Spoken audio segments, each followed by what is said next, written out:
George Washington and the Cherry Tree, Pinocchio, Barry Bonds, and steroids. We hear a lot about lying in old stories and in the current media.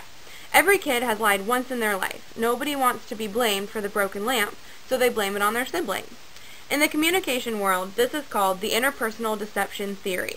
It was developed by Judy Burgoon and David Buller and states that communication senders attempt to manipulate messages so as to be untruthful, which may cause them apprehension concerning their false communication being detected. Simultaneously, communication receivers try to unveil or detect the validity of that information, causing suspicion about whether or not the sender is being deceitful. Basically, people lie, and other people try to detect those lies. And they try to detect that through deceptive messages. There's two types of deceptive messages. Central messages are usually verbal, and this is the actual story that's being told, while ancillary messages can be verbal or nonverbal, and are the details like tone of voice and posture that can help detect the truthfulness of the message. Inadvertent behaviors are things your body can't control, a mouth twitch or your eyes lighting up, and they're all things that can indicate whether you're lying or not. This is often called leakage.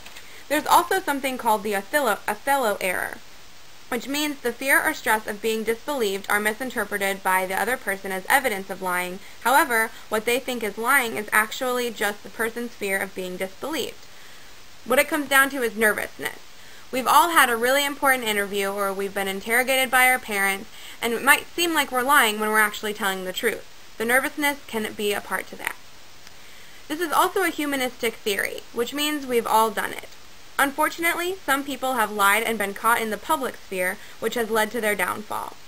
Richard Nixon, Bill Clinton, O.J. Simpson, and Pete Rose are all people that have got caught lying, and it ruined their reputation and ultimately their careers.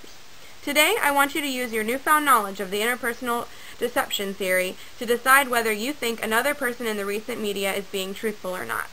Charlie Sheen is a name we have heard thousands of times in the last couple weeks. He was once a simple film star, having roles in Platoon, Wall Street, and the TV series 2.5 Men. But recently, he has been showing up on every network with his erratic behavior and outrageous claims.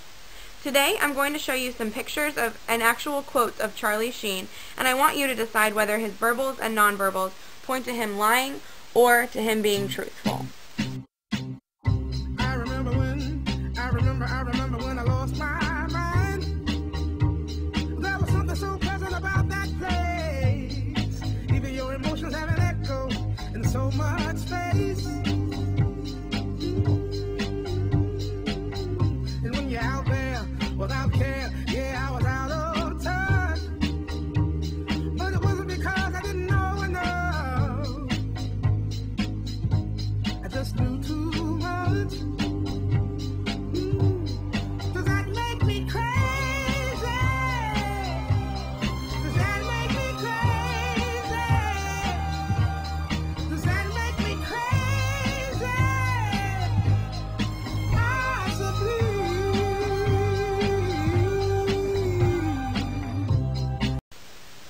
So, is Charlie Sheen winning? Does he really have tiger's blood and think that everyone against him are trolls?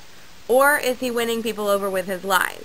Despite being basically unemployed and his 2.5 Men show canceled until further notice, he still makes hundreds of thousands of dollars daily with his on-air interviews and even with his Twitter. So is Charlie Sheen lying? Did he discover the best way to make a quick buck by acting crazy? You can decide. By viewing his verbals, his nonverbals, his central and ancillary messages, you can decide whether Charlie Sheen is lying or not, with the help of interpersonal deception theory.